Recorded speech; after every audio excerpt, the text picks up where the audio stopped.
Let's just play a little jazz. Come on.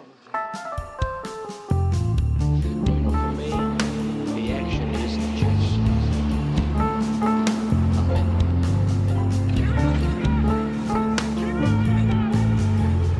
Fiend for mojitoes. Fiend for mojitoes. That is why I thought you was cool like that. I'm a cool guy.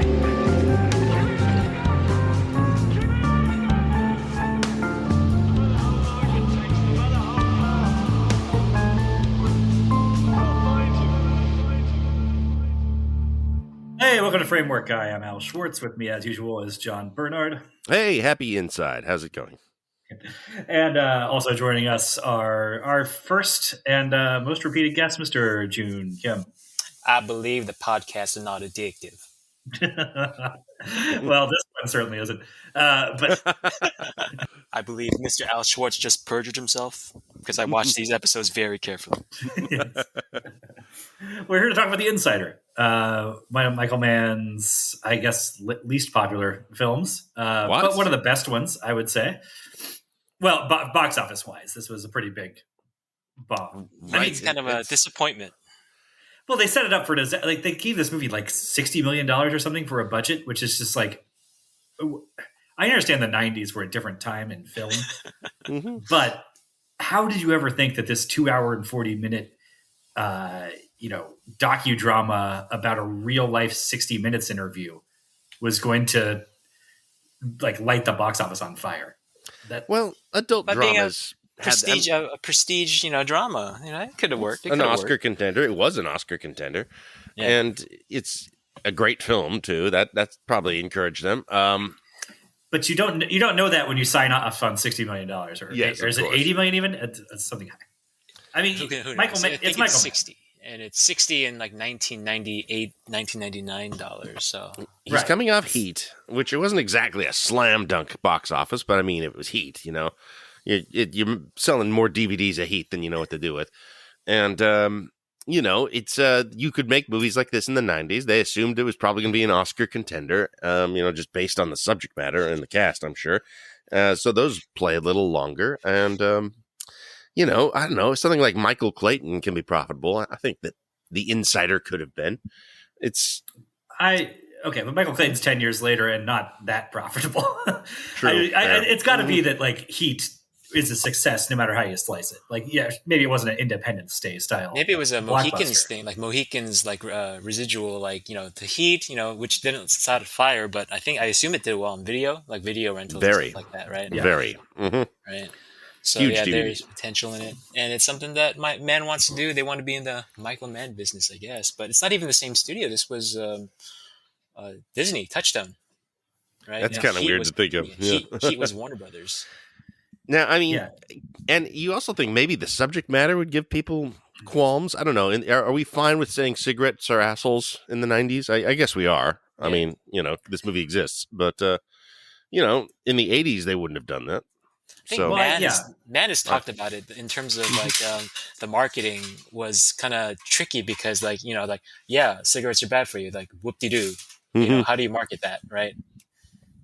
Well, I don't know that it's so much that saying cigarettes were bad was controversial, so much as it's just an uphill climb to get sell people on this is an intense drama about trying to break the news to the American public that cigarettes are bad for you. It's not. It doesn't have a big giant hook. It's not Al Pacino and Robert De Niro trying to rob banks against each other. I mean, I guess not. I guess that it doesn't. But it's. I mean, having watched it, I'm kind of like, well, of course it has a hook. Of course it has an incredible hook to it, and it's. I don't know if he can sell that in the room, and be like, and I'm putting these big movie stars in it. And I just made Heat, maybe that works. And as far as I'm concerned, Mann certainly delivers here, like they make the film that they set out to make. And the film is fantastic. I'm purely questioning it as a financial decision. I wonder, Al Pacino was probably involved heavily in getting this made too, I would think. And I think this, blasphemous as it may be, I think this is maybe my favorite Pacino performance. It is. I mean, I think it's head and shoulders above Heat. I really like him in Heat, but I would Yeah. agree this is the better performance. Yes, and Well, I don't know. He is Don Corleone, or the younger, of course. Michael. Yeah, Well, Michael becomes Don Corleone. exactly. Yeah. So But like we talked about, it's sort of a Muppet performance. yes, And here he's dialed it down, like, I don't know, one notch, at least 2/3 of a notch. For like 2/3 of the movie, and then he goes off. yeah. I mean, you hire him to do that at the end. You want the Pacino performance, and I mean, I don't know. Like we were talking about this, Scent of Woman was before this. I was feeling like Al Pacino was kind of a joke in the 90s, and then I looked at what he made in the 90s, and I was, between Heat and The Insider, he also did like Carlito's Way and Donnie Brasco and a bunch of pretty good damn movies that he's really good in, and I'm just like, oh no, Al Pacino kind of kicked ass in the 90s. It was maybe his best decade after the 70s, and yeah, I mean, he's just throwing off stuff like Lowell Bergman and The Insider through this whole career, or this whole decade. So, yeah, I mean, he's the superstar here, clearly. I mean, there's Russell. I don't know. I think he and Crowe and Christopher Plummer are all really doing really great work here. Oh, well, I mean, Russell Crowe delivers an excellent performance. They're all great, but I think Crowe is probably the best in the film of the three. Man, he's good in this. It's such a not Crowe performance, but I mean, I think you're right. Pacino was the guy who got it financed. The weird thing about the Crowe performance to me, I mean, the strange thing to everybody is that he is, I believe, 33 years old here, playing like mid 50s. And that is a thing that I feel like used to happen more frequently in, I don't know, the mid 20th century. When everybody smoked cigarettes. And so everybody, once you hit like 23, you could pass for up to 60 once you were like in your mid 20s. But if anything, like marks this as a product of a different era, I'd say it's that, because now in the 2020s, it would entirely be a 55-year-old being cast to play a 33-year-old. Yeah, you would cast Russell Crowe. Crowe. Yeah, like in this role now. That you cast him to play Bergman. Do you know who Mann was originally considering for Wygand? It could be Crowe, so I'm curious. No, it wasn't. Like Crowe was a suggestion from like like a manager or agent. Val Kilmer was who he was originally thinking about, right? Which I think would totally similarly age inappropriate, though. Right. Yeah. I mean, it kind of should be a Philip Baker Hall guy, honestly. Yeah. If you see the actual Wygand, yeah. Which is interesting. Like Crowe is amazing in the movie, but I watch and apparently like he couldn't talk to Wygand, the real life Wygand, at all because of the confidentiality agreement was still in place, right? So he could only really go off the footage of the 60 Minutes interview and all of it. And when I see Crowe, I see touches of what Wygand is like, but they don't really. He's not going for imitation at all, which I think is smart. He goes for like a way more tight-lipped, like. A sensation that people that met the real Wygand got, which is he's not a very likable guy. He's not the most sympathetic hero of this story, which was why it was so tough, to get this guy to be a whistleblower. But Crowe just makes it so much more internal and just expresses it internality so outwardly. Like his lips are always tight, his eyes are always wandering. Yeah. I think that's a cool thing. I mean, I've never seen any video of the real Lowell Bergman, but yeah, he's a behind the scenes guy. But I vaguely remember Mike Wallace, and Christopher Plummer is not really doing an impression of Mike Wallace. No, he's not going for mimicry. Like he's not doing prosthetics or anything. The way he's almost more of a Charlie Rose, just in how he presents in this. Shocking that Plummer did not get nominated for this. Oh, Plummer did. I thought he. I thought he did. It's Pacino that did. No, Pacino did not get nominated. Pacino did. I don't think. I remember for your consideration posters back in the day for Plummer, but I think you might be right. Actually, I don't think Plummer got nominated. Yeah, I don't think he got it. Voight got it for Howard Cosell in the next one, but yeah. No, only actor for this one, but it seems like this is such a layup. It is a serious. Issue-driven movie where a respected, older statesman actor is playing a respected real life older statesman figure, and that should be just a layup for a nomination at least. But I guess to be fair, it was 1999, so Yeah, there is that, I suppose. There's that, and if the movie was had the movie been more successful financially, then maybe. But yeah, I think it was just a competitive year. Do you think it might be a factor that they take a tire iron to Mike Wallace in this too? And then Mike Wallace is not a fan of this movie. Yeah, Mike Wallace hates the movie. I mean, he doesn't come off as one of the heroes, but he's not Tobolowsky or Philip Baker Hall. Those guys, he gets to tear into them. Those guys scream of composite characters, though. Like I didn't check, but I don't think those are named after the actual people. No way. The Gina Gershon. Oh, really? Gina Gershon is. I actually read. I read the Vanity Fair piece that this is credited as based on. So she's real too. Savage. She's great. real. Okay. Don Hewitt is real. I think Michael Mann once ran into. This is a story Michael Mann tells about. He ran into Don Hewitt, Philip Baker Hall's character, in an elevator once, and he's like, "Hi, I'm Michael Mann." He's like, and he just looked at him and goes, "That fucking Lowell Bergman." That's great. No, I love that. John, we've been doing Michael Mann for long enough now that you should know that composite characters are not in his repertoire. Like when he mentions a name in this, I'm like, that's definitely the real person's real name. Like how Christopher Nolan loves Michael Mann. That was the basis of Oppenheimer being 3 hours long. No composite characters. I get that, but I like the way the Philip Baker Hall character plays in this. It just screams composite. It's just like I'm the guy who makes the wrong choice every time. I'm the guy to have the rhetorical argument that you are opposed to. You fucked. Yeah. But there's no way that he is not reading the real names off the real SEC filing when he's citing how much money they're going to make. There's more stuff about that wasn't in the movie from reading the Vanity Fair thing. Like, this is the thing is like, why didn't Mann put this in the movie? Was it like, did he find it like too much? Like, but was it the head of CBS corporate? His son was one of the 7 dwarves at Big Tobacco. Oh, geez. Lorillard Tobacco, right? It was like, why isn't that in the movie? Jeez. I don't know. like maybe it felt like it stacked the deck way too much, but I have no idea. I don't know why that's not in the movie. Oh, it's one of those things where you find out the real life version is even more brazen and shitty than the fictionalized one. Yeah. Jeez. Yeah, maybe there's that line where you feel like the truth starts to become, or the fiction starts to become, the truth starts to become so strange that it jeopardizes the fiction. Right. Or maybe. That's not even strange, but it sounds contrived. Right. He's like, what? There was the one big guy up at the top all along, pulling all the strings. Maybe he wanted to keep it a little bit more hazy for that, just to keep it focused on corporate versus CBS News. I don't know. No.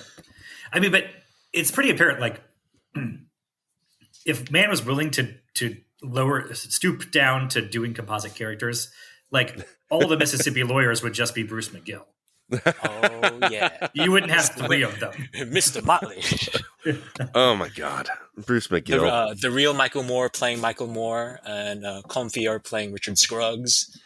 All pretty accurate. The only one that I feel like, I guess, in terms of dramatic license, there was no big screen like a Bruce McGill scene stealing performance in real life. Because those depositions go on for like days and hours. Right, they used it a little. So they just squeezed that into one big blow up. But I guess in real life, Mr. Motley was more like a more genteel, like subtle commentary that felt like a big explosion in the context of a long deposition. But in terms of drama, we want Bruce McGill to like tear his intestines giving that performance, which apparently he kind of did. Yeah, I think Michael Mann and Eric Roth, the other screenwriter that worked on this with him, identified that this deposition is sort of a big dramatic fulcrum for the movie, and that is a difficult thing to sell unadorned. I mean, even so, like they still. One thing I love about that, Terry, is how it's like authentically crappy they make the setting for that deposition. Right. It's not this. Oh yeah, dolled up movie courtroom with warm oak paneling and everything. It just is, and like deeply colorful flags in the background. It's just this dull fluorescent void. And Russell Crowe looking miserable. He doesn't look particularly heroic. This is like his big, as you said, like a pivot point, so that he can do his interview, so that he can release his interview. But he just looks like, once again, tight-lipped, looking off in the corner. He's not a very heroic figure like that. Films it easily. Yeah, well, that's. I mean, what this movie's, but this movie's trying to make the case that Wygand is a heroic figure.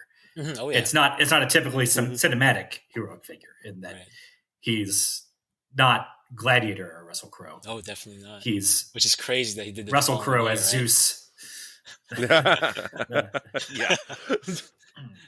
Russell Crowe as Tommy Wiseau as Zeus. There's a clear line between his performance as Wygand and his work in Love and Thunder, for sure. Yes. Well, yeah, yes. we all know this. It goes right through a good year where Ridley Scott was like, "Hey, to prepare for this role, you just drink 3 bottles of wine a day for like 9 months straight." It's so funny to me remembering, like, can you believe how fat Russell Crowe got for The Insider? I'm just like, oh my god, he looks great, actually. I hope I look that good when I'm 54. The Bruce McGill scene though, it comes like an hour into the film, and the movie's been a fairly placid series of conversations up to this point. And then it just has Bruce McGill come out and perform this aria. It is so wonderful. It's probably the finest moment of his career, just this 3-minute scene in The Insider. He doesn't have a lot of other scenes in this movie. And he just comes out, nails it so hard, and it kind of just adrenalizes the movie at the exact moment it needs to be. It's funny, in a way the movie hasn't really been for a moment, and it's just kind of what you want to see from a Southern lawyer in a movie. Yeah, he is missing overalls to snap, but I think that's because or a seersucker suit, perhaps. Yes, but that's because the overalls are not part of his battle suit. That's for the trial area when he's trying to charm the jury. He needs something to hook his thumbs in and really like be genteel. This he can come out swinging, which that's what we want. This is a thriller of sorts, and so we do need some like big blowups. So the other thing about this, June, I was surprised that when we started Michael Mann, this was the one that you selected right off the bat, because I think of you as having pretty wide-ranging tastes, but I don't think of you as a particular lover of the men in suits berating each other subgenre. Who doesn't love that? Well, it's great. Who doesn't love that subgenre? This is one of the best ones. No, it's like this is one like if the movie did better, I would love it to get some kind of anniversary screening so I could finally see it in the theater, because I missed it in theaters in 1999. I watched it on VHS the first time, back in the days. You said like DVD sales weren't really quite a thing then. It was just about to be, right? So I watched it on VHS first, and it was just got just hooked in. It's like, oh man, I wish I saw this in theaters. And it just remained a favorite ever since then, really. Always kind of hoping like Criterion would do like a Blu-ray or they haven't at some point. Just this hard movie to get. Actually, it was, yeah.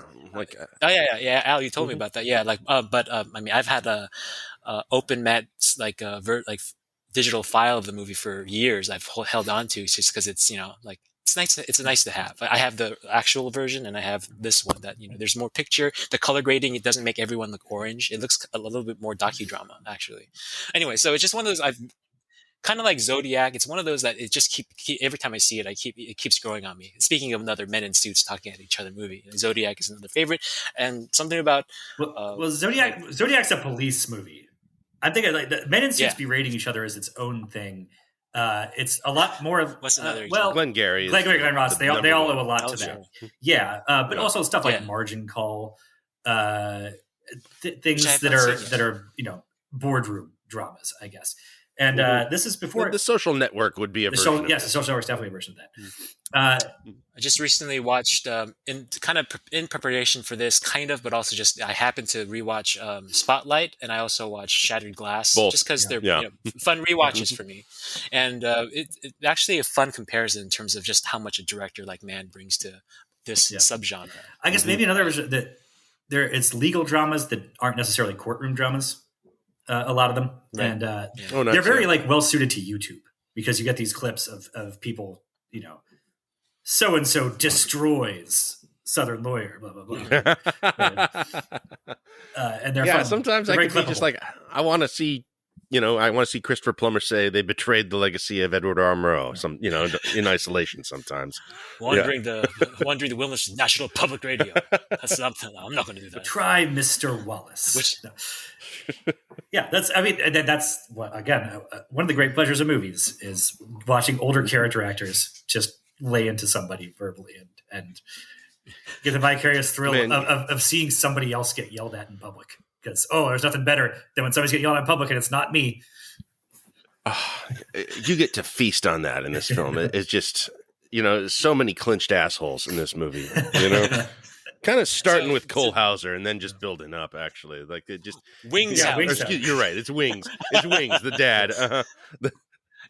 Like this, like in terms of how much I'm a fan of this movie, I had it like the big scenes recorded onto like a cassette tape. So nice. While I'm driving back and forth, commuting back and forth to, college, I'd be like basically memorizing just these scenes, like even like really dry ones, like their Japanese restaurant talk, when they're just, so good. But they're great scenes. And that's one of those things where like, watching Shattered Glass or Spotlight, like there's something Mann brings to these where these are like men just like constantly feeling each other out, like probing each other in terms of metaphorically, like two panthers like just kind of circling each other, like finding each other's boundaries and stuff like that, in a way that something like more journalistic or kind of drier like Shattered Glass or Spotlight, which both movie films I enjoy a lot, don't quite have.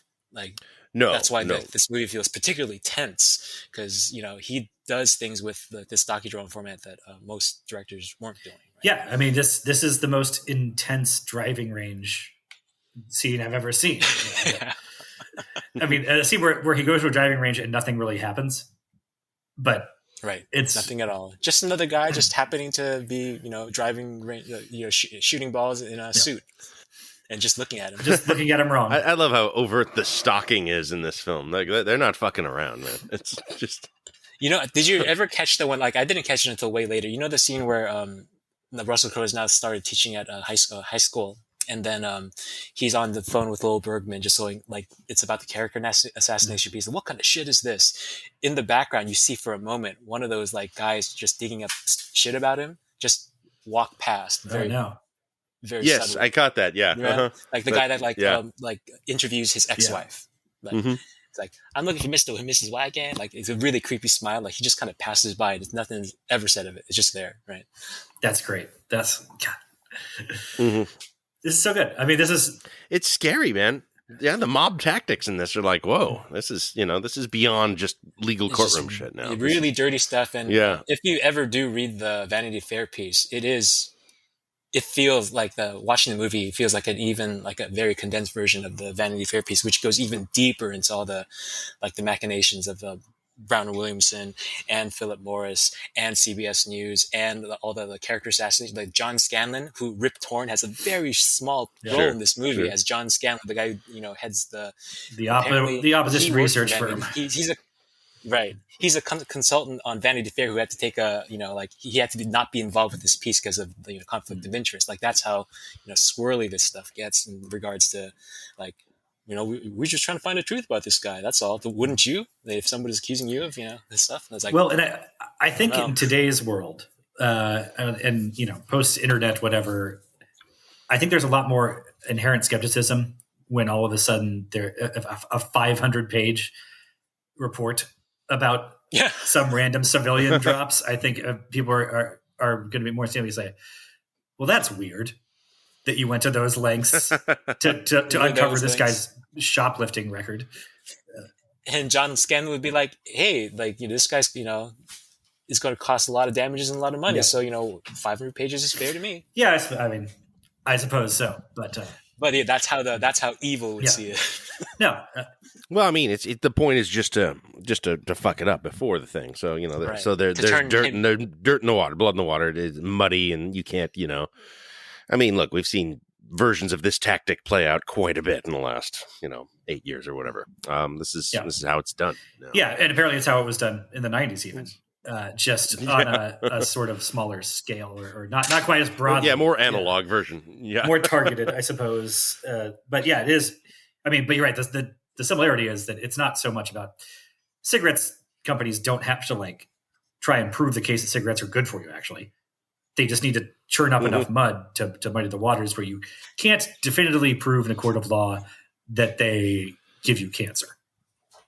And anything in between those two things is a win for them. like the reading the Vanity Fair piece, like one of the reasons, like they don't go into it, but the reason, like what is it? Thomas Sandifer, Michael Gambon fires Russell Crowe is because one of the things was he was trying to look into making a healthier cigarette, like a less damaging cigarette, but he said, no, don't do that, because if you do that, basically it's an admission of, like, so it's just like handcuffing in every way in terms of trying to not hurt people as much. It'll, if nothing else, it'll tank the sales of all their other cigarettes, and right, and hiding the fact that they're trying to make it more addictive. It's like, nope, it's not addictive, but we're trying to make it more addictive. Yeah, it is so weird. It's one of those things where afterwards it feels like so strange that we had to have an argument about this. Like, it feels so intuitive that, of course, you're around a cigarette and you start coughing and you smell like it and it turns people's teeth weird color. But we had to, like, go through 50 years of court battles to prove they were bad for us somehow. Yeah. But, like, it seems such a given. It seems self-evident.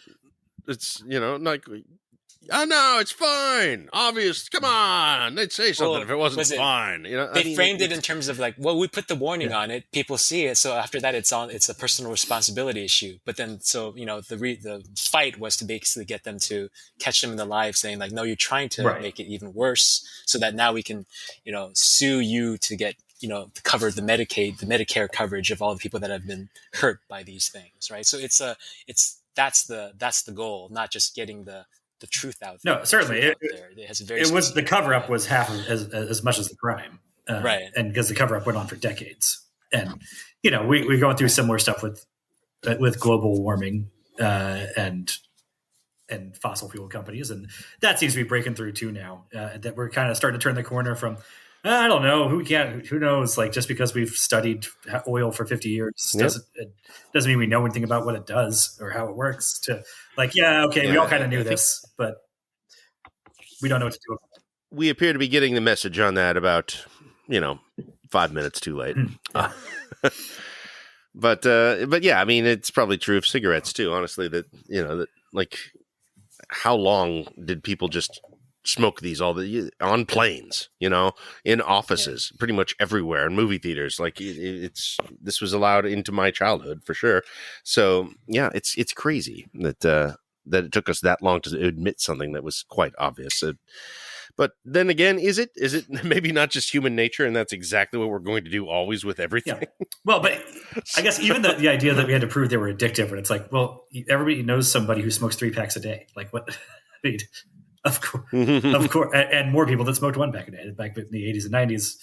Like, of course they're addictive. It seems it's right in their face. If it wasn't, none of this, they wouldn't exist. Please. It's personal choice. Yeah. There's no addiction. Well, but that's the thing. I mean, I guess that's a different argument to make. And it's basically big money basically convincing all of us that, no, you're doing this to yourself. Like, we just pack it up. We sell it to you. Get your fix. I mean, look, I'm not against all addictive products being like, some addictive products can be sold. I mean, this comes from somebody who has, been selling cigarettes to people in Seattle for a long time. Well, I mean, look, it's like, I grew up with the understanding that cigarettes will kill you. Yeah. I mean, I think that I was old enough that, like, we were late enough that was made apparent to us before we were in any position to purchase cigarettes. Like, they'll kill you. It, for obvious reasons. Like, that seemed to be out there at that point. But movies make them look awesome, so I'm going to do it anyway. And I am also a person that did smoke cigarettes for a time too. So, obviously there's something going on there that worked on me, marketing. It's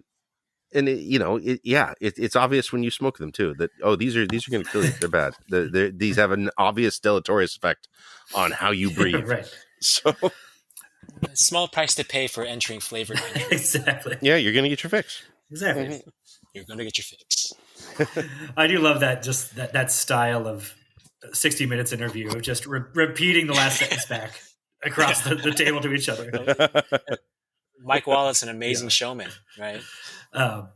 Okay, so put it in your mouth. About the movie, this is a long movie. Do we need to start out in the West Bank and do this whole, like, interview to different, like, story that they're working on for like 25 minutes. Yes, we absolutely do. It's good stuff. You need the Mike Wallace intro, I think, for the movie. I think that's great. If you don't have that, it's just a savaging of him. It's like, I've got my heart. I've got my heart. Exactly. Yeah. It's just the prima donna stuff just to get himself worked up into fight. Berating the guy from Iron Man. And but it's also like it's the equivalent of the armored truck heist in Heat, like the first one where you get to see them operate. Before they are in conflict with the other main characters. But it is sort of seeing, okay, these professionals do their thing in the shorthand they have with each other. Right. So not only does he have that, and like that to start the movie, during the whole Wygant stuff, he's also dealing with balancing out the Unabomber stuff. Right. Right. Like that just like, cause he's not working on just one episode. He's working on multiple at the same time. Right. And that's just like so even when he's doing these scenes about the story, he's also like on the side, like editing his latest episode about the Unabomber. And apparently, I think at the time, I don't think the movie covers this, but I think the OJ stuff was happening at the same time. It was just like, you can see it at the newsstand. You see it on the front page. Right. And then Lewinsky scandal also. So there's a lot of stuff going on. And this one and the Mounties are beating up protesters in Canada. That's like, why are you getting all this B-roll footage of horses? That's a great bit. I love that. I love the horses bit. What's got a hoof fetish? The other thing that the Hezbollah stuff does, though, it establishes Lowell Bergman as pretty much a reporter badass that the movie wants to position, man, right away. Like he is serious. He is, doing real dangerous shit on the ground. All the Christina Amanpour difficult kind of like real journalism, if you might want to imagine it as that. He's for real, and he'll put himself on the line. That's the key, I guess. To it. Without the celebrity of it, right? Mike Wallace comes in at the end, but he's there for like weeks. Mike Wallace isn't getting the bag on his head. Right. That's Lowell Bergman who does that beforehand. And Lowell Bergman, talking to Cliff Curtis cameo, as the Sheik. And I mean, Mike Wallace also, even if he was there doing that, he wouldn't be the Jewish guy in the hands of putting himself in the hands of Hezbollah, which obviously hits different today, but was an issue in the 90s as well. I mean, sure, but I think that is I guess you're selling me on it somewhat. I don't know if it needs 25 minutes, but it is sort of important that we understand going in that he is not asking Wygant to do anything he would not do himself. Right. Yeah, that's the idea. And it is, I mean, I would agree that the first act of this movie, the first like hour-ish maybe, is a little baggy. It doesn't, it settles in, kind of takes its time to acquaint you with everyone and the circumstances and how, and it's not as fast-paced as the movie ultimately becomes for the first hour. And you feel it a little in the length that way. If there is a flaw in The Insider, I guess that's, it could be a little tighter. It takes half an hour for Bergman and Wygant to be like interacting with each other in any way. Mm-hmm. Yeah, I like their little footsie, about interacting. Like sending faxes and setting up little dead meats and things like that. The cloak and dagger stuff. That's what they call. That, I like all that. Yeah, once they're doing it, but it takes 25, 30 minutes to get to that part, and then a little while longer to get them actually, at the Japanese restaurant. Really interacting. I guess they hang out in his car. Is that their first date? Hotel room. Yeah, the elevator's the first date. In the back seat at first, and then they do an elliptical cut, and now he's in the front seat. They're getting getting closer, getting closer and closer. And I don't know. It just the movie gets so much better after that I do get a little that's a thing on repeat viewings. Like I don't know. I'm just so into all of it, all the intro stuff too. I'm sure like on the first watch, it would be like, where's this movie going? But like all the 60 Minutes stuff initially is cross-cut with the daily life of Jeffrey Wygant, who had just gotten fired and is so bad at communicating with his wife. Yeah. So all that stuff before any of that kicks in. So like it really just gets you settled in. So I like that. In this case for me, slow burn is like the good term for what the movie does before it like really gets you starts the gears run. This is all good stuff, of course. That's the thing. Like the way Wygant is sketched early on, like it would be so easy, especially if you're not allowed to actually speak to Jeffrey Wygant, to present this character as a Jimmy Stewart type. as a true American hero from the start, and the movie just refuses to do that. Like, he is nervy and anxious. He has just terrible chemistry with his wife. Like, it is some of the best deployed bad actor chemistry I think I've seen. I mean, obviously that's probably an editing creation as much as anything, but they don't get along at all. Yeah. For reasons that sort of go beyond whatever's The actually insider is not kind to his wife. Yeah. No, I would be mad if I were her, I think, about this movie. Maybe not Mike Wallace mad, but that's my only, I think, real strike against this movie. Like, I would say for sake of argument that it starts slow, but that doesn't bother me that much because Michael Mann generally, we kind of mentioned this before, he gets away with length because he doesn't really do bad scenes. So it doesn't like, but so, I don't know, the scenes of just him and his wife not getting along domestically, some of those are not great scenes. No, but I mean, I think it's intentional that they're uncomfortable and awkward, like that this guy is just not charismatic, that's not part of his hero profile. Is that it is a struggle for him to get along with people and be around people, and they just reinforce that so many ways, not just in Crow's performance, which is he's just covered in ticks and sort of just looking at the ground and biting his lips and stuff like that, but like him skipping the office birthday party in the background, or that moment he has with his kid at the beginning when he walks into the room, she's like, "Isn't it a little early to be watching cartoons?" As he pours himself a scotch. Okay. It's not. You watch cartoons early. That's the whole point of cartoons. Well, it's a school day. We try not to let our kids watch TV on weekdays. I say having let my 2-year-old daughter watch the entire Great Muppet Caper last night on a weeknight, but. I got to get mine into Muppets. I would like. She's taken to them a great deal.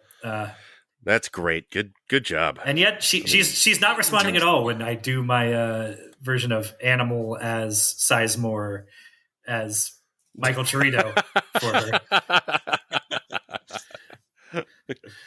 Sorry. Anyway, but regarding the length of the film, one of the other reasons that it's as long as it is that because like the big goal of it to get the interview, to get Wygant on tape on interview is like basically the halfway point, because it's like it's a story about an insider for tobacco company, and then the second half is basically becomes the insider at CBS, right? Yeah.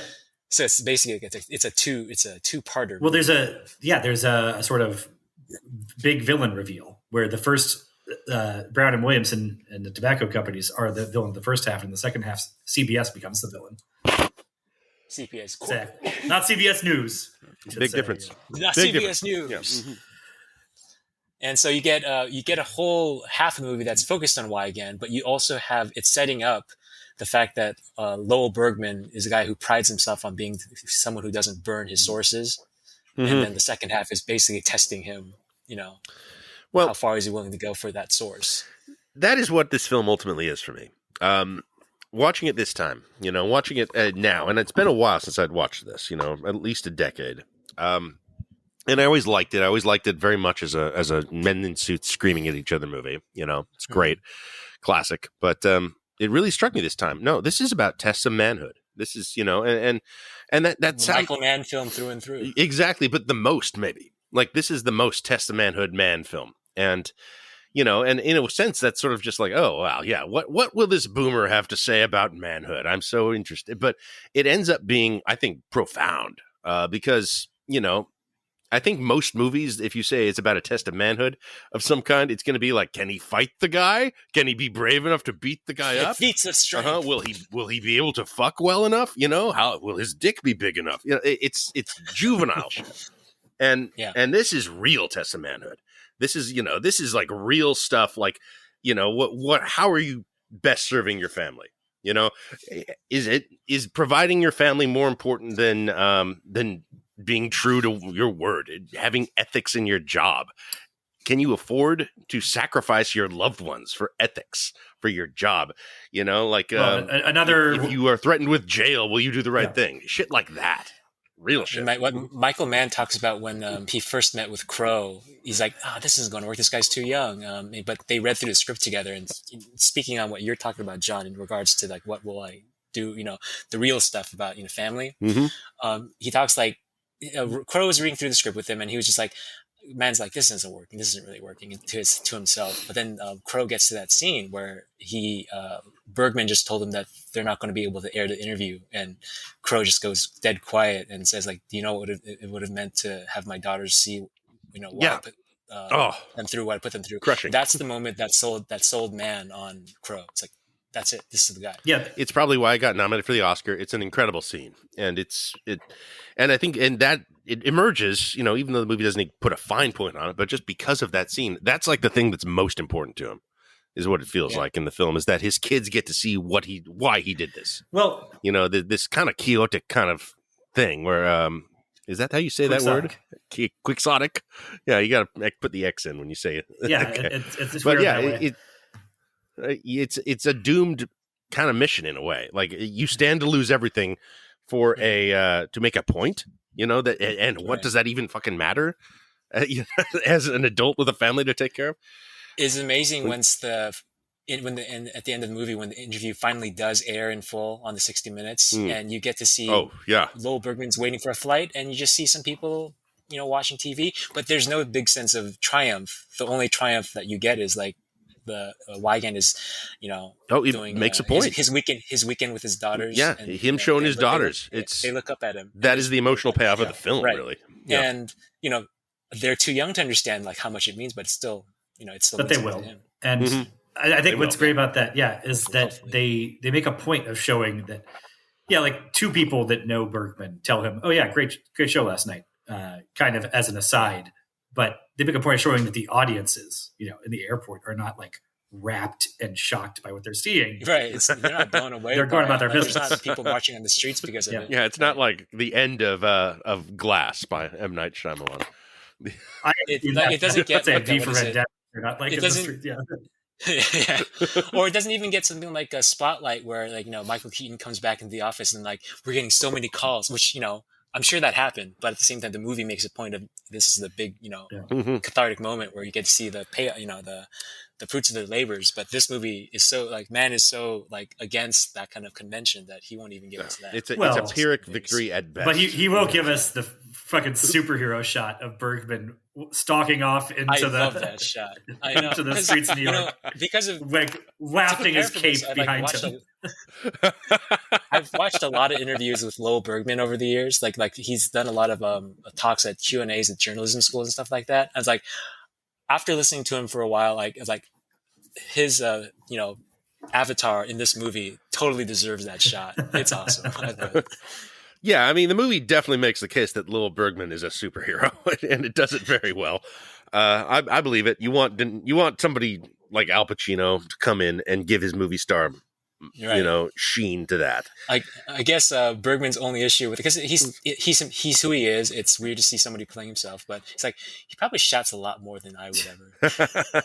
Is what he said. Like, and I think I'm not as short, and I'm not Italian. You should suspect all three of those things when you hear the Al Pacino being cast, and yet you're probably going to come off like still looking kind of cool. So I think you accept it at that point. A great head of hair. Oh yeah, like this is. I mean, Pacino, like, I don't know, probably only 5 years away from like the troll doll hair that kind of became his trademark. We are on our way, or I don't know, maybe 2 years. It's sooner than that, maybe. Like Insomnia was like 2002, I think. 88 minutes is like peak troll doll hair. I never see that one. But already in here, I feel like it does. It feels like I should be able to go into a Target around like October and buy a Lowell Bergman hair in a plastic bag. It's pretty great. It's pretty good, gorgeous to look at, though. I mean, Davy May's our assistant to come with it. Oh yeah, it's a couple's costume. Lindsay Krause sold separately. Yeah. That would be a great couple's costume. Lowell Bergman and, the character Debbie Mazar played. Debbie. The insider. Debbie. Her name's Debbie. Okay, but still talk about a little bit about the side characters, the Debbie Mazars of it all.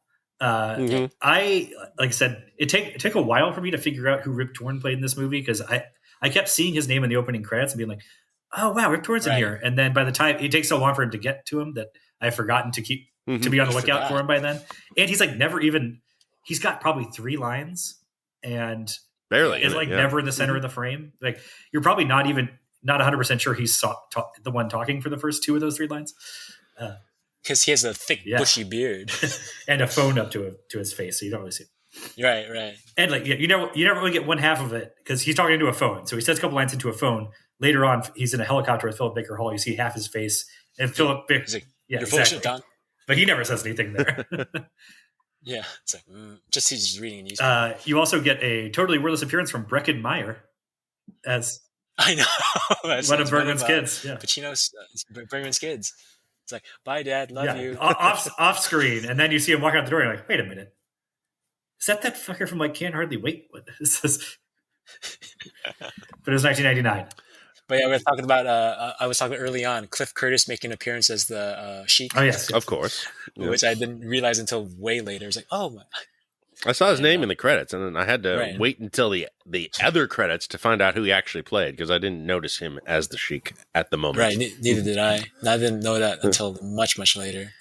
I feel like isn't the guy who plays the Lowell Bergman's FBI contact? Isn't he somebody too? Like he looks familiar. I thought he was already Bucco for a moment, but it's not. Yeah, it's like I got the goddamn Unabomber, threatening to blow up LAX.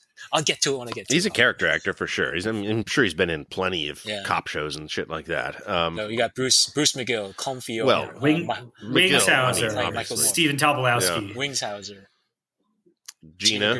Yeah. Let's see. I mean, Lindsay Krause, if you're into her. Sure. So what has she been? House of Games. David Mamet's first wife. Okay. She was in a lot of that era. Right. She's in The Arrival with Charlie Sheen, of course. She was in Buffy the Vampire Slayer, season 4, as the part of that season everybody hated. Yep. It is.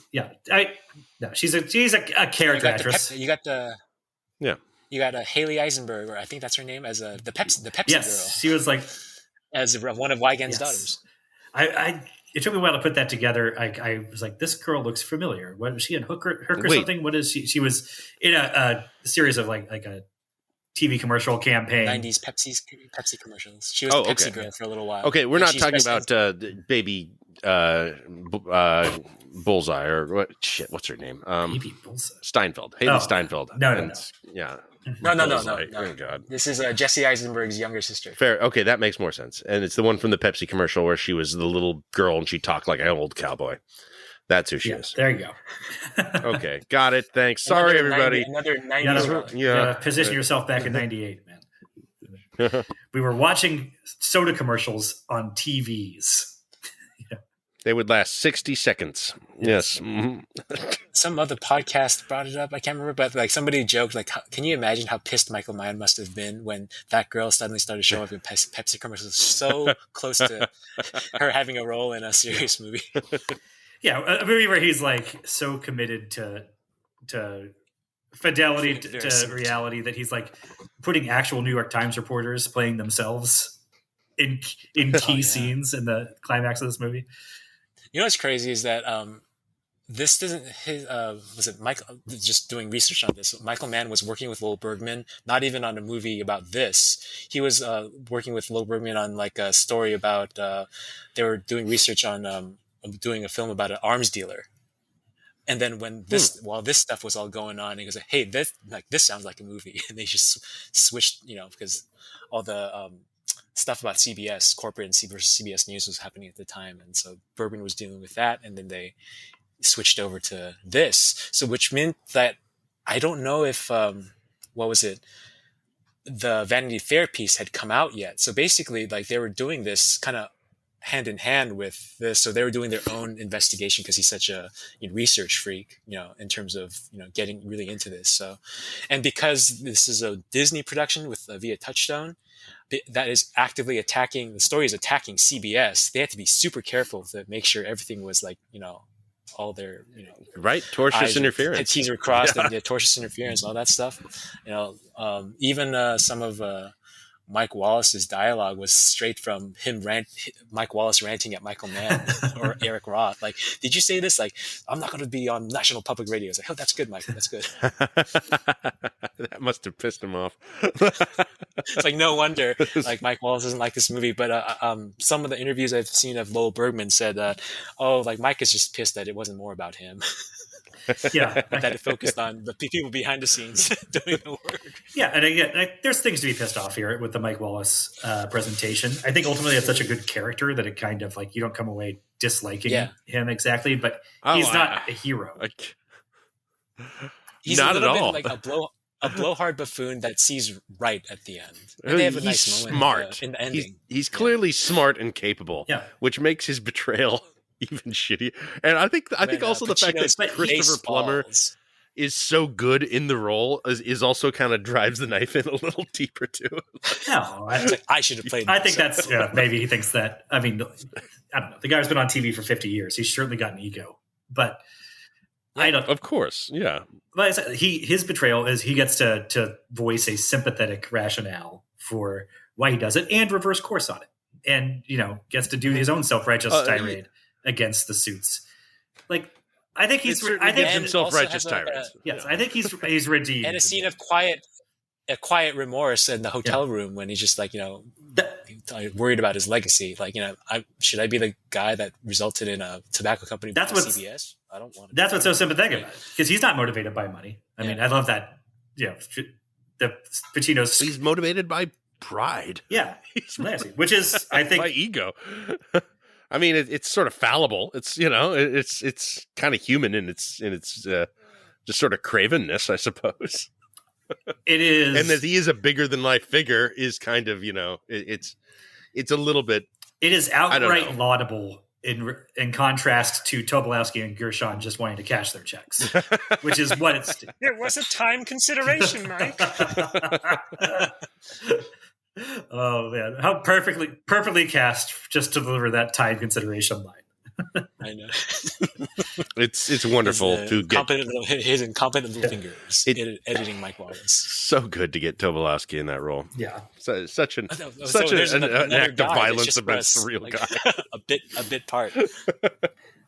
I try to think a little bit about how if Michael Mann wasn't such a stickler for fidelity to reality, if you just left Eric Roth to his own devices, perhaps the guy who wrote Forrest Gump. And Benjamin Button. Crazy.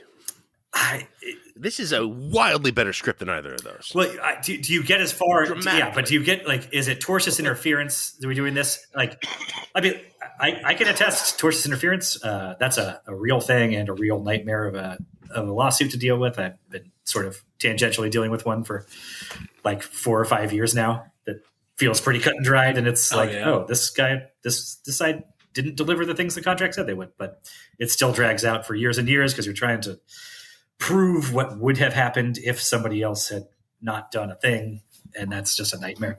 Yeah. But as described in the movie, it seems just like a get out free card for anyone with any sort of corporation or interest of that size.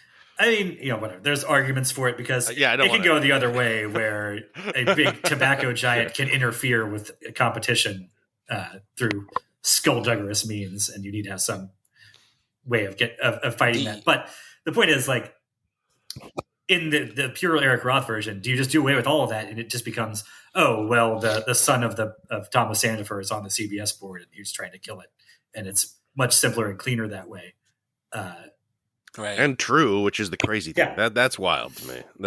It's just a big family of just big money people that just have their fingers in everything. So maybe that was maybe they were protecting themselves in terms of I don't know, why that wasn't. No, I think it really is just that. I mean, I don't know.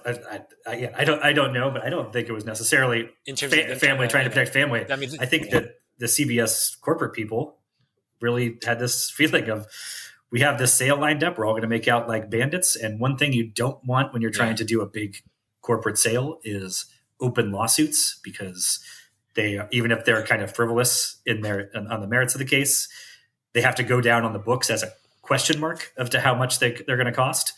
And question marks are terrible for sales negotiations. So I think that's more than enough motivation to have done all the bad stuff in this movie. Yeah. Oh yeah. One of the other things that I would say would be scary to CBS corporate was that, this is from the research, around this time Philip Morris sued ABC over a documentary they were doing about this stuff, and ABC settled, and so the tobacco company won. So that had just happened too.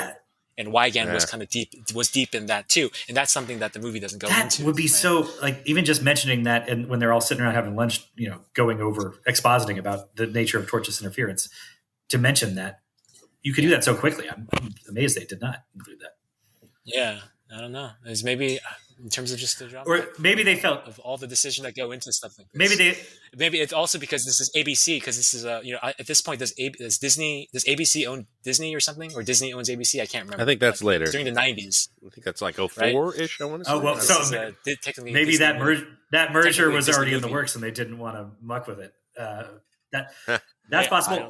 Big shrug from me. It's also possible. That's the shit we're talking from more of like a purely creative standpoint, that they just felt like throwing that out there, like that. Oh, ABC did it too. It kind of takes some of the heat off CBS as the villains of this piece.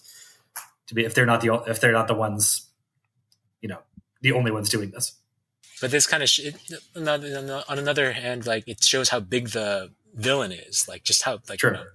Because they talk about 7 CEO. This isn't just one company that's involved in all this, right? But in terms of, I guess that's the composite aspect of this, maybe, that Michael Mann is kind of going along with. No, yeah, that's true though. You do have to, like, in your Mortal Kombat movie, you want to see Goro take out somebody before he fights Johnny Cage, like take out a former champion. Wings Hauser, yeah. Yes, he's definitely the Goro of this movie. And instructing you not to answer that question. And Rip Torn's sort of the Motaro of this film. I would like to go back a little bit before we wrap up and talk a little more. Just Wygant making such a weird Michael Mann protagonist, and we were sort of talking about how this is about manhood and about heroism, but not in the way that Michael Mann usually is, right? Because he's usually focused on, I don't know, I guess not necessarily just feats of martial prowess, but kind of two-fisted man's man types. And the thing that I was talking about last time is sort of the appeal of the Michael Mann heroes is how certain they are when they're navigating these like really fraught, dangerous situations. Mm-hmm. And Wygant is sort of like approaching heroism from a completely other perspective. It's not about acting quickly and decisively in the span of moments. There's that whole speech that the Michael Moore character gives about how in combat situations are over in seconds or minutes, but you have to live with this for months. And the indecision is so uncharacteristic of a Michael Mann character. Even when they waver, when Pacino goes back and decides to kill Waingro, he makes that decision and is like a bullet. Split and goes. Yeah. And okay, it's done. Yeah. Crow has a similar moment, and it's over a body of water. Fuck it, let's go. I mean, this obviously is a Michael Mann movie. Middle-aged men contemplating the sea for the win. And yes, that's very true to life. They didn't know. They couldn't talk to Wygant about what was his thought process in deciding to do it or not.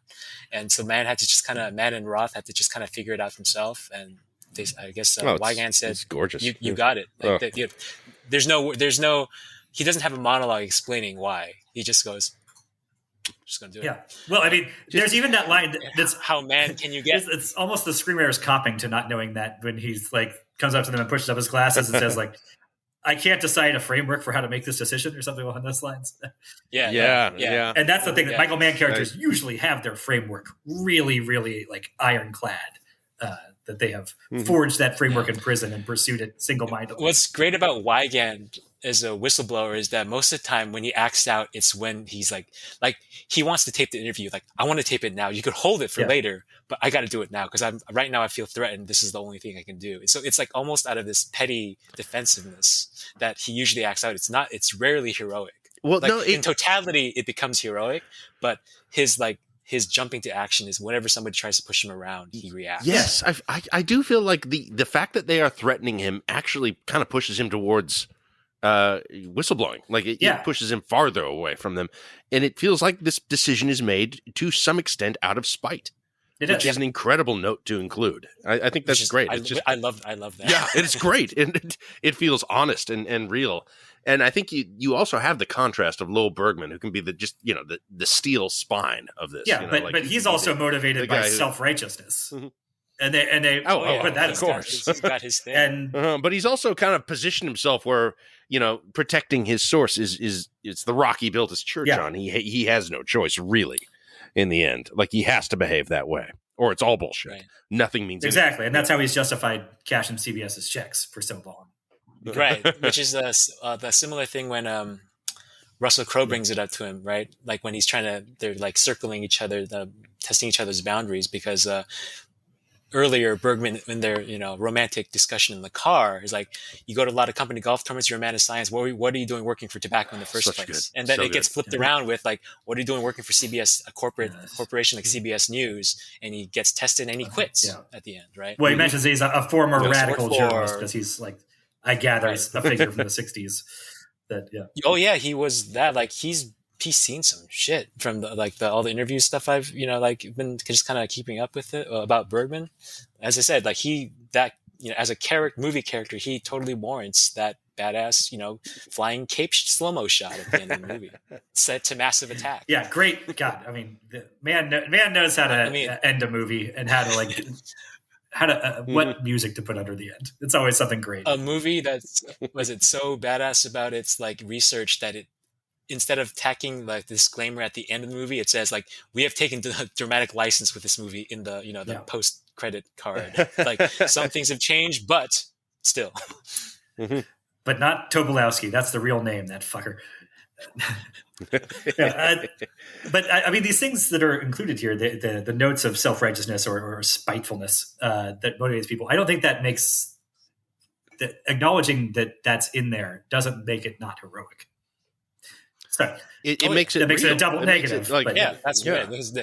It makes it feel like relatable in a way that these characters are generally not fashioned to emulate. Like the Jimmy Stewart version would have no space for that. And it seems like that's the obvious way to do this, especially if you can't talk to Wygand in advance. But they didn't. They kind of assumed stuff about this guy's character, and it's so universal in the way Crowe plays it. And the way that the choices are presented to us, that, well, first off, it does seem like they knew the guy. It seems like they figured it out just from context. But beyond that, it feels true. I had the upsetting realization during this movie that, like, I don't think I would make these heroic choices personally. I think I would be cowed by this shit. Once they're pulling bullets in my mailbox, I'm just like, you know what? Yeah, we're fine. We're fine in this smaller house. I will teach science. That's cool. Like, it is quite notable what he does in this film as a result. I mean, I don't know what I would do, because I've never been tested to any degree like that. I think that my spite reflex is pretty strong, so I would I would make the one phone call, being like, "Get me on the camera right now." But powerful emotion. Yeah. Would I cave after that? Because Al, we got to get you to testify in the Mississippi court first. I don't care. No, and that's what this movie is successful in, I think, is showing that the heroism is not in the initial decision. Or the grandstanding. Still, it's weathering the storm for 6 months to a year, and laying out how all the is that even if they're going to put the bullet in your mailbox, but they're not going to shoot at you. Like talking about the going after you financially being violence is directed at your kids is really striking. And the way that it's all phrased, and his awful wife. This kind of things in this movie. It's like, payments on this house, which it's a totally reasonable reaction. It's just in the context of a Michael Mann film, she does not come off well. It's a total reasonable question to raise. It's not in the first 5 seconds after hearing about it, and it's like, I don't know, like severance packages are pretty standard. I feel like you would assume there's some sort, like, you're not going to lose your health insurance the following day.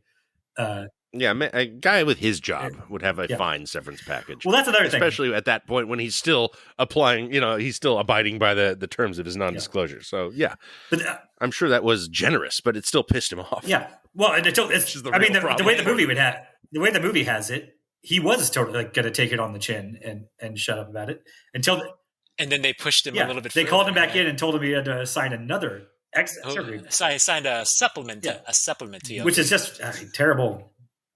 It broadly defines and expands in more detail what is not confidential. Which, as I said, I used to memorize this. You wish there was more Gambon in this movie too, but I know he's great. Yeah, like we need more. Of his little close-ups of his fingers twiddling his pencil. It's creepy. He's great. I think most of his screen time is just a repetition of him perjuring himself. Well, it's just that in the one scene where they call him in to do the supplemental addendum. Yeah. The supplement. It's like he's a retinitis pigmentosa foundation. It's going to kill the rest of my day. This is like it's so specific that it's not generic Hollywood movie dialogue. It's just that's what I love. Like that's the one thing that it changes it from something like Shattered Glass, where everybody feels like they're speaking in like Hollywood template conventions, like just the dialogue is written that way. But like the Mann stuff, like even them it's a purely expository scene of when they're the CBS News guys are watching the Seven Dwarves footage. Like, what's this? It's the Seventh Sea of Big Tobacco, and they have these other characters they're not even characters; they're just there, but they fill out the space of the break room. Like Christopher Plummer is, Mike Wallace, like this is a public health issue, like an unsafe airframe on a passenger jet. It's like pass the milk. Like like the little stuff that's just tossed in like that. It feels like real people having a conversation while they're dealing with other stuff. Like they have other busy work to take care of, and that's something that like other movies that I do really like don't have that. Well, yeah, it's the other version, the non-Man version of this, that has more what you're talking about, where it's people spouting cliches at each other. That's an offshoot of having composite characters talking to other composite characters, and them not having a lot of specificity because of that. But also including the stuff we talked about where, the 60-man crew is working on 10 stories at a time, not just this one. And in the non-Man version of this, where it's all about the Gambon's son being the villain at CBS or whatever, this is the only story on their plate. And because we're heroes, and this is the important one we need to do. It's like Queen is the one that saved Live Aid from financial ruin. That's shit like that, exactly. Right? It's like, oh my god, the calls are coming in, right. Yeah, but like that break room conversation, like even little. Because of the docudrama element, you got that one guy that is he's kind of nebbish, kind of Woody Allenish. Like what that is tobacco standard defense that we don't know litany. Addiction. That guy just going on, like he goes on a tear about it. It's all exposition, but then you also cut to little shots of Al Pacino and Debbie Mazar kind of looking at each other, kind of rolling their eyes. Because this guy is going off, but it's important dialogue to, get the audience up to speed on this stuff. But at the same time, you still see character little like, this guy likes to spout his mouth off with facts and figures, and he's not even a character, right? Them just kind of, okay, let him finish, let him wear himself out. Okay, let's go. Yeah, it's important stuff for us to know, so we got to get it out there. But it's very well done. This is key to men in suits berating each other movies, is explaining stuff in ways that are entertaining and kind of fast paced, and heighten the stakes. It's harder to do than it looks when it's done well. Oh yeah, I mean the thing is, it is heightened, but it's heightened in that way that Mann does. Like Bruce McGill can blow up, but it feels just right for that scene, even though it didn't. That didn't happen. But that's again that Mann scene to beat the moment the movie needed at that moment, and again, what a pleasure to see Bruce McGill gifted with it. Mann's got a real gift for good instincts for dramatic rhythms and knows when he needs to deliver on a big dramatic scene, but he's still, so much himself that, like, again, the other Hollywood version of this movie, that is not a deposition. That's a courtroom in front of a jury or something. Burnished wood with sunlight pouring in through tall windows. Yeah. And this is not a jury, but we're still going to have a jury over there just to fill out the space. But they make a such a point that this is a deposition, and there's no judge, there's no whatever, and blah, blah. Like, it's just the stuff that it's strange, the dramatic contrivances he will allow and those that he will not. Yeah, Like- it very purposefully chosen in every case. Yeah. And that's really neat. I'd say from what I've read, most of the dramatic license taken is making Lowell Bergman as much the focus as the movie does in terms of how much she does to protect Wygand, because I think there was a lot more group effort with other figures that are like there's like the research. There's a couple that did like the counter research for the for the 500-page dossier, like just breaking it all down, showing it to be bullshit. But the movie is like already long beyond past. Yeah, that, they don't so. show up till 2 hours and 20 minutes in, so they have one scene. In this case, I think a lot of it, that kind of activity gets composited onto Bergman. Yeah, one presumes Debbie Mazar helped him. Yeah, Debbie Mazar is probably the one that I don't think. Yeah, I think Debbie Mazar is probably the one composite character. Right. Well, another version I think of. I mean, there might be ways where the Hollywood version would help heighten the drama, and maybe there's one thing where the stakes in this movie could be heightened if you weren't like beholden to these people's like real life financial positions. The idea that like, you know, Bergman's Dark Night of the Soul and like third act low point is to be like on a quote unquote forced vacation at his beach house. Oh, I love that though. That strikes it as so true though, that like you know that he's in the beach and he's not going to mention that to Wygand when they're talking about their parody. It's but also Michael Mann in Ocean Views, like can you hear me now as he walks onto the beach as the music just crawls up, like gets amped up. It's like awesome. No, I mean, and honestly, maybe that's not even bad to keep in because it heightens the distinction between Wygand and him, and like who's got what on the line exactly. But I don't know why he gets in exactly like even when they're so worried about their financial position, and look, it's real. It is. I don't think it's a thing. No matter how much money you get, having some of it taken away does make you scared for your kids. Having to scale back anything that you thought you could do for your kids is sort of traumatizing in some way or another. That's a difficult thing to dramatize. Whatever it takes to help Breckenmeyer get exactly. We need to protect that kid so we can go on to become Franklin and/or Bash. I mean that's sort of the thing that's so incredible about this, and that the presentation of Wygand is that it is so close to home and not Michael Mann characterish, even as he's going through Michael Mann character stuff. It's in that scene with the dinner with Wallace, you know, where Wallace is like, "What's up with these guys?" It's like, ordinary people in extraordinary circumstances, Mike. What do you expect? Grace and consistency? That's probably the best line of the movie. It's so potent. Yeah. And yeah, like it's really striking also that Wygand, you know, these guys can guide him and coax him and empathize with him, you know, all these sort of larger than life figures, you know, television producer Maverick, Lowell Bergman, Mike Wallace, you know, they can kind of, you know, say like, I see what you're going through and stuff, but they can't shoulder it for him. No, he actually does have to walk this alone as a regular person and get the death threats and take the pay cut. He's inclined to do that. Yeah. And lose your marriage and all this shit. And is it just for the sake of being right? You know, it's the question. Yeah. I don't know. I just keep going back to the same point on this because it's the thing that strikes me so hard about the film. And yeah.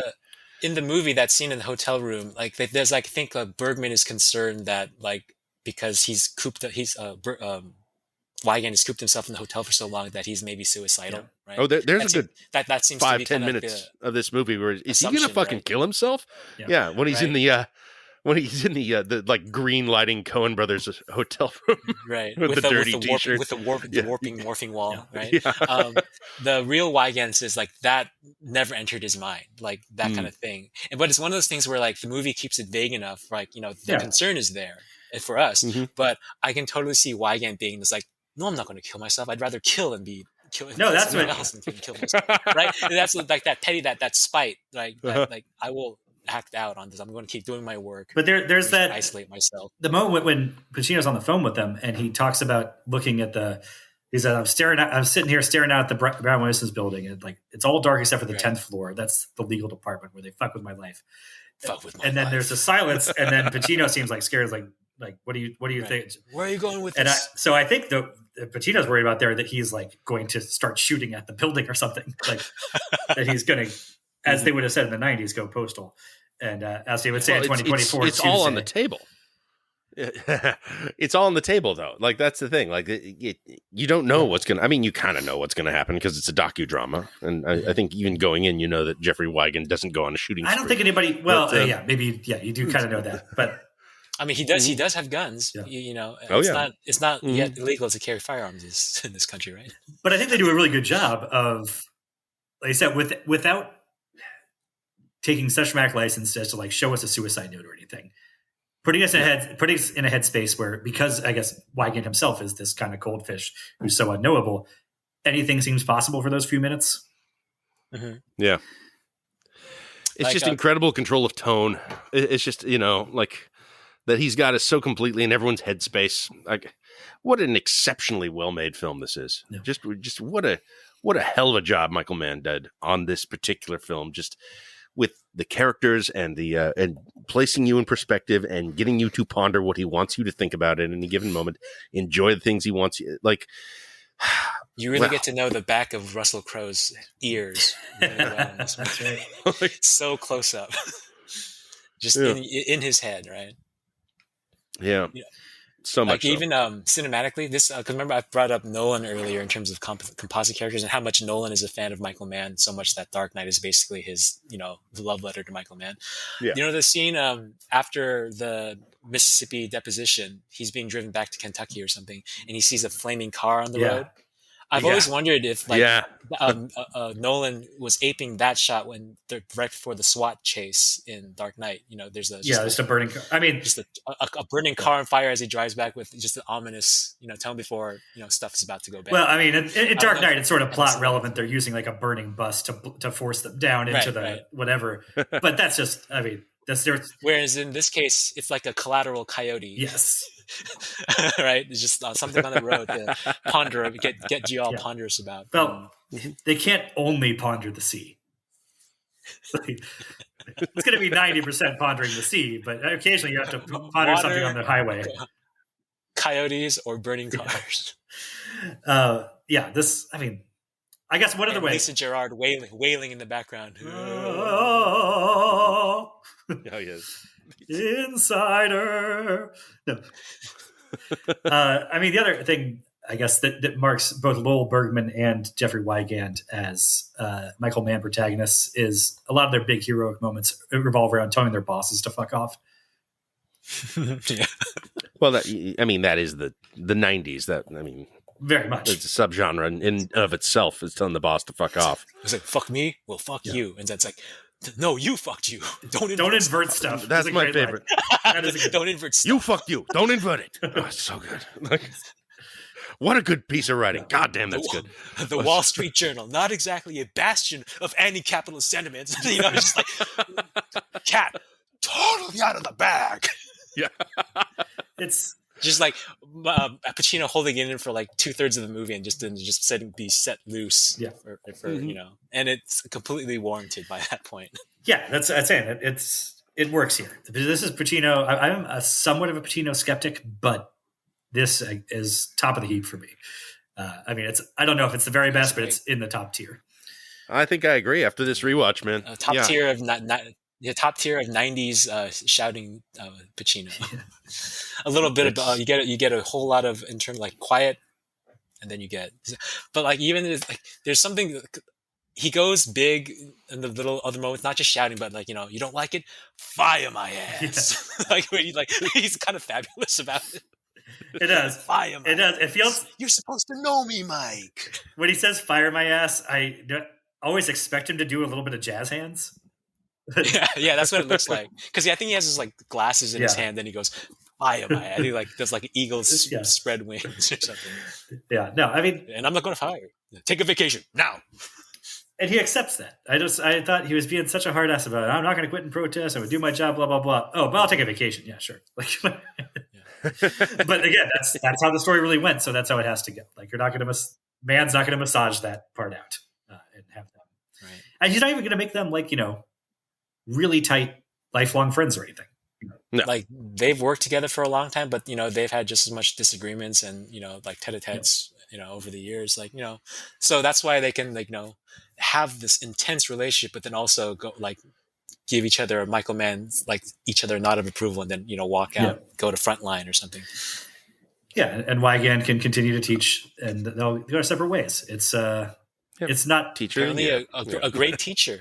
Teaches Japanese and chemistry. It's unsentimental, I suppose. That's we keep circling around to how this is not a Jimmy Stewart movie, because I think it is unsentimental that way, and it is.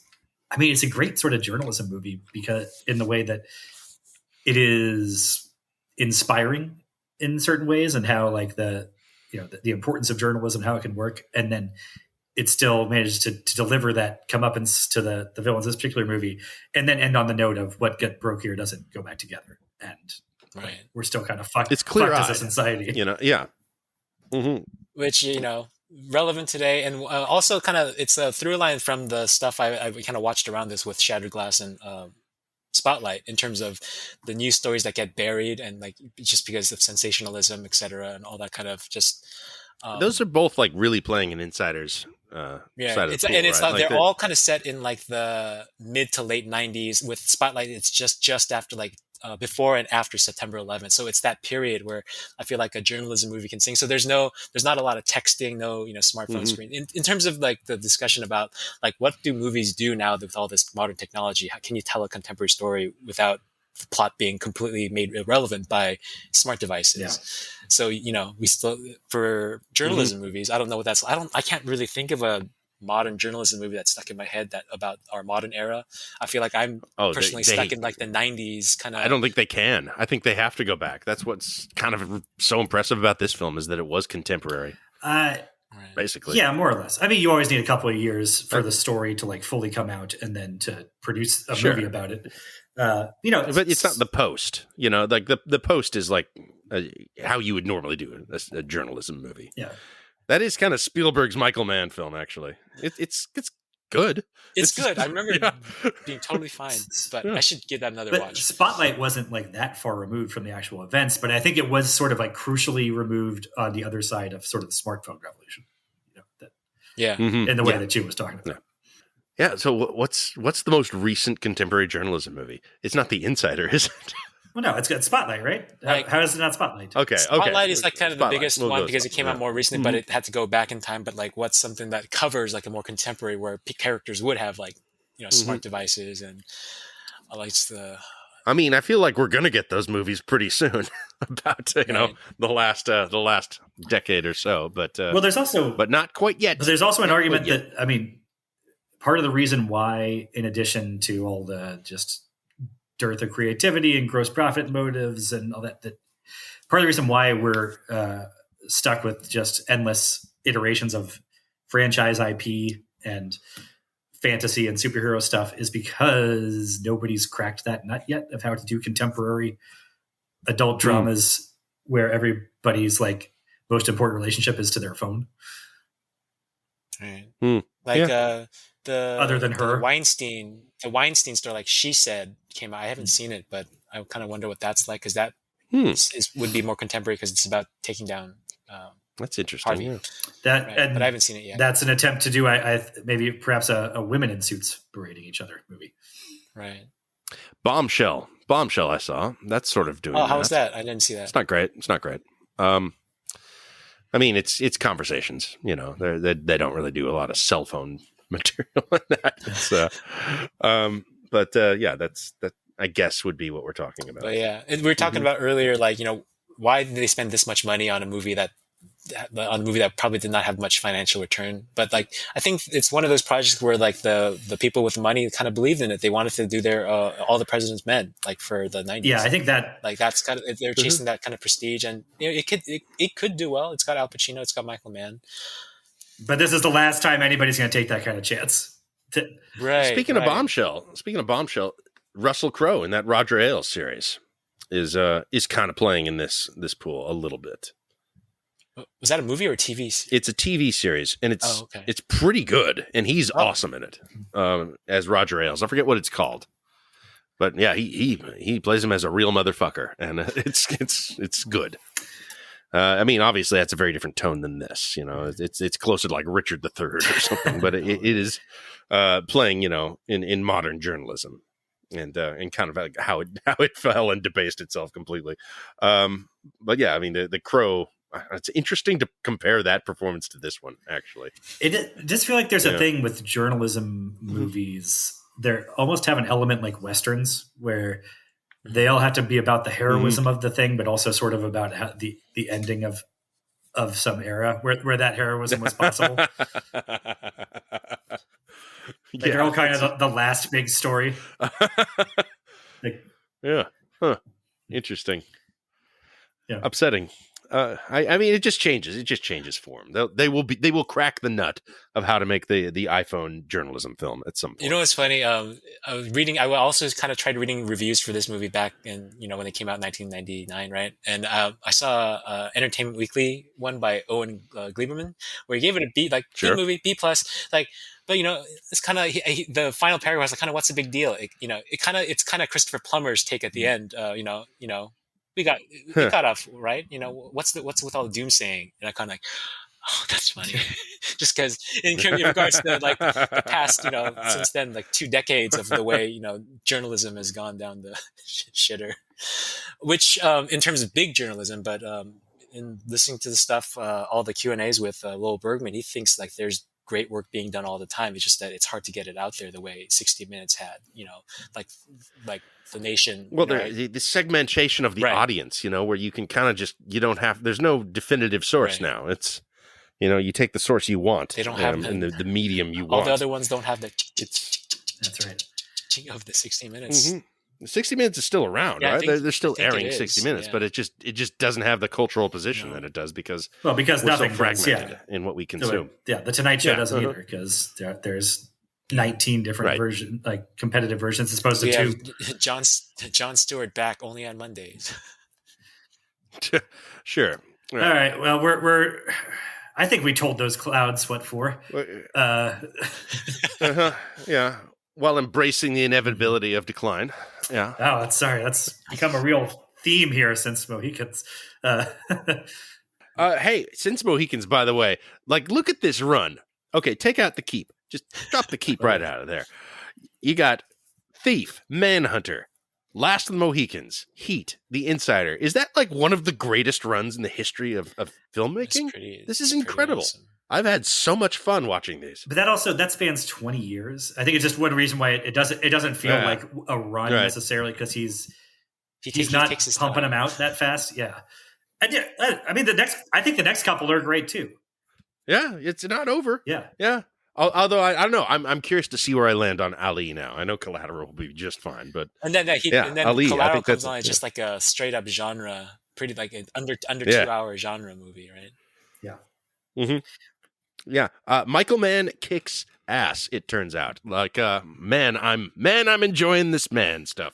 It's been great so far. Having a real blast. Yes, and I can't foresee a downturn anywhere in the future. I can't wait to hear you guys talk about those later films. I like a lot of them. Well, we'll see. It's really just the one that I'm kind of like, ugh. Well, we'll see. I'll leave it anonymous now, but I think you probably. But what's up next? What's next is Ali, right? So that's. Ali I think that's. That's right. Mm-hmm. Ali is next. I thought it was Collateral next. I'm sorry. Like I flipped those two. It's Ali Collateral is the next run, and like I said, I'm curious where I land on Ali now. It's been a minute, and I guess it also depends like what version is available. I think it's like he's done like 2 additional one of cuts because he keeps changing stuff. Yeah, he's like George Lucas. This guy. Yeah, nominally changing stuff, and you're never sure what the ideal version is, and that's a thing that's a little irritating. But so it goes. It doesn't seem to matter most of the time, except in the case of Mohicans, Al, as we were saying. It matters to me there. I used to try to find Korean subtitles for my mom so she could enjoy Last of the Mohicans, but I can never find the right one that's timed the subtitles quite right. Because, I don't know what version to find. Well, I recommend against the ultimate cut is the only thing I can come out with. I don't know about how to subtitle it properly. There's a lot of subtitles in that movie too. They're speaking like 4 different languages. I also recently purchased on iTunes Miami Vice, both versions, the theatrical cut and director's cut. Oh man, yeah. Are those very different, or is it like normal Michael Mann differences where it's like the only big difference I know, because I don't know the movie well enough. The only big difference I know is that the director's cut has a whole prologue before they cuts to the Jay-Z Linkin Park, nightclub thing. The theatrical version just boom, it starts with that. But the director's cut starts with a whole go fast boat or chase. Oh, we're 2 movies ahead now. We just got But yeah. Next episode. So you should decide which version you're going to watch together, I guess. We have time to do it. Okay. Thank you, Joon. Always a pleasure. Yeah, Always a pleasure. Much. One of my favorite movies. Love to talk about it. It's a good fucking movie. All right. Thanks for listening as well. Rate and review on the podcast provider of your choice. It helps the profile of the program. You all know that. Okay. So that's it. That's the end of the show. Cue it up, and you're going to get your fix. You're going to get your fix. Feed for me.